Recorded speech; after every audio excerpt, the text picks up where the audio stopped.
Hi, TC Doyle again, reporting for InPartner. Today, it's another edition of Lessons from the Edge. And normally, we talk very sophisticated and advanced concepts. Today, we're going to flip it around. We know a lot of channel practitioners like yourselves watching are newbies, and we have just the right individual to help walk us through what people need to know about channel basics. It's Donagh Kiernan. He is the founder and CEO of Tenego Academy. Donagh, good to see you. Hi, TC. Good to see you. So let's get a bit of background about your company before we dive in. We want to cover a new series that you and I have kicked off, Channel 101 Basics. But before we get that, Tenego Academy, give us the history of it. And I want to ask you about a differentiation that you call it support for vendors, not just education. But first, give us the history of Tenego. Yes, so Tenego Academy is operating about 2 years right now. Prior to that, for almost sort of 10, 11 years prior to that, we were delivering consultancy and channel development services for companies starting and growing in sales channels.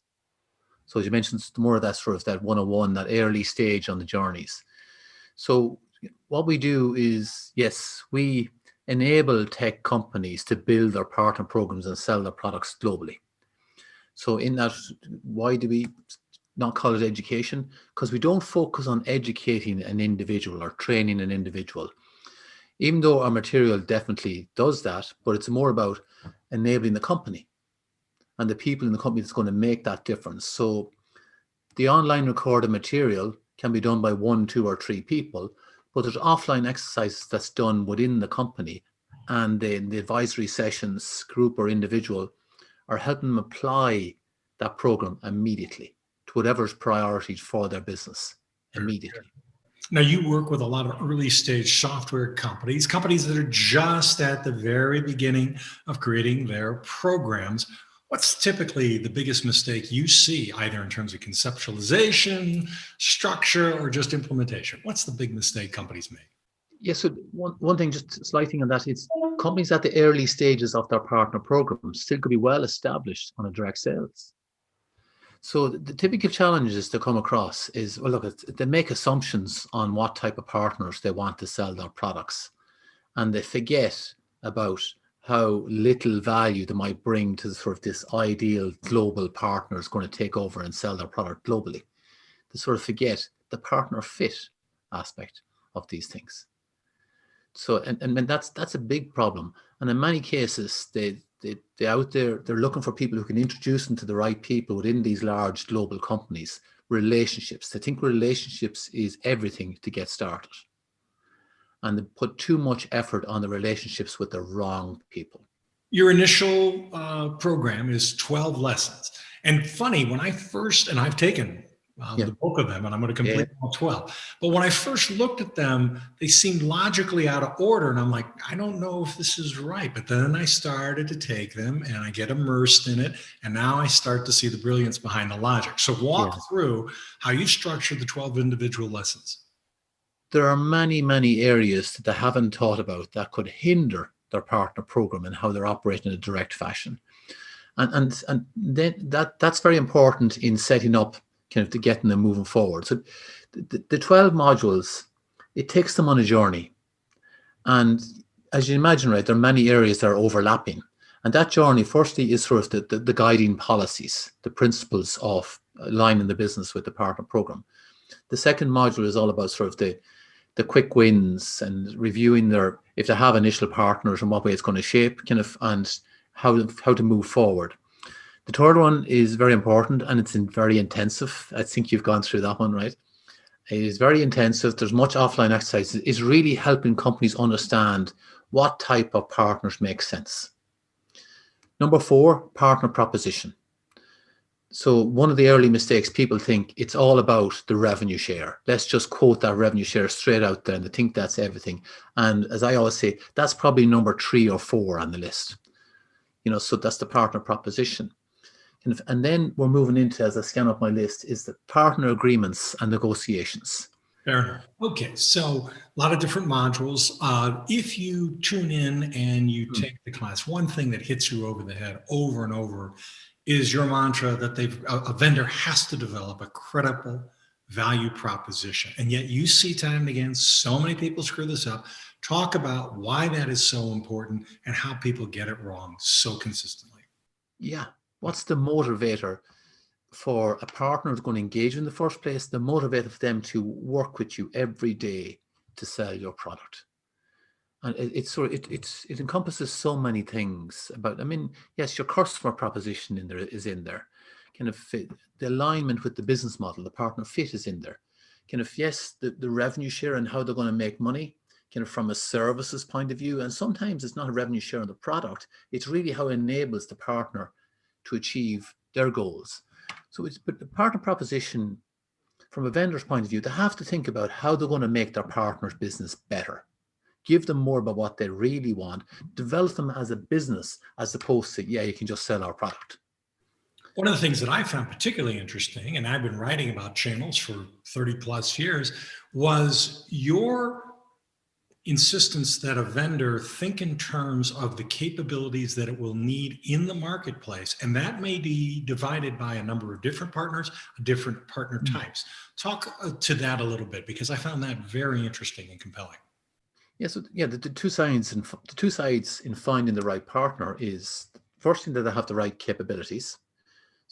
And then the other side is, do you help them? The proposition, right? So you think about the capabilities in a direct sales fashion. You know what it takes to win business, from your marketing, your lead generation, into scoping a proposal, closing deals, and successful delivery, and so on. And breaking that out into a marketing and sales process, you understand the capability stage. Now you start to determine, where can partners help? Where can you delegate stages of your process? And that defines the capabilities you want to delegate. And that bit very clear. We can go beyond that and look at a broader, a longer customer journey before they even thought about you, and after you've delivered your solution. And there's other types of partners in there as well. And there's certain capabilities going to help the customer get greater value out of your solution. So it's all about capabilities.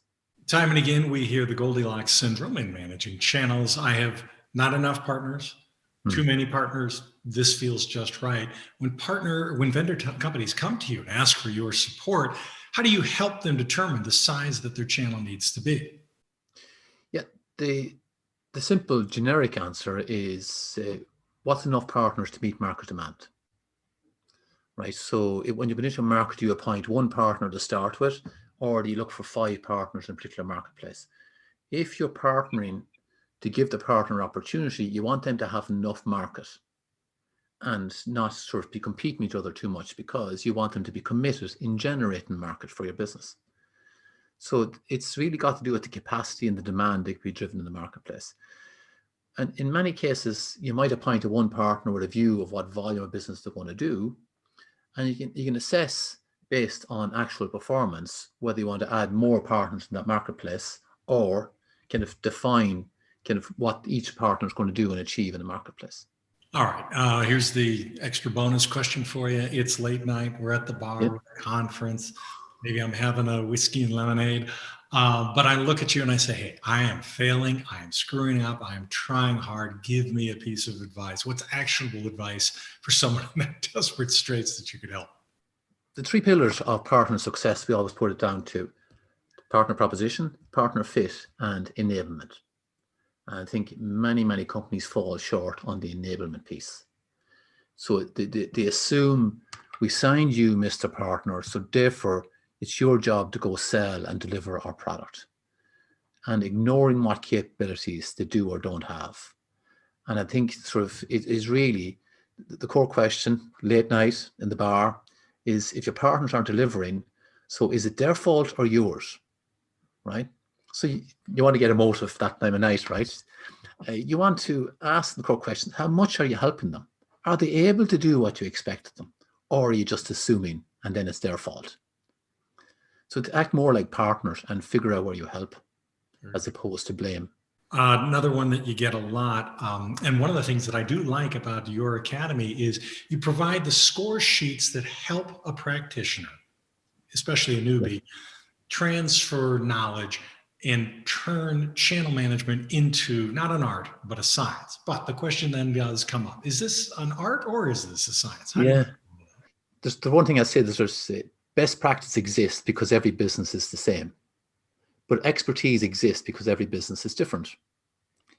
And so it's almost like there's a layer of best practice, right? And formulaic type stuff that you need a certain layer of expertise on top of that to figure out what applies where. And I think it's a major challenge. And I think it's a combination, obviously, of very defined methodology and that art of expertise of finding the subtleties that make a difference. What's the next big trend in channels that you see coming? I think the enablement piece. I think the industry has seen a lot of shortcomings on the enablement piece and look to do more for the partners. Obviously, with COVID and travel restrictions, I do think the channel will be more valued. And people have learned a lot of valuable lessons in these times. And I think the enablement aspect of the channel will improve.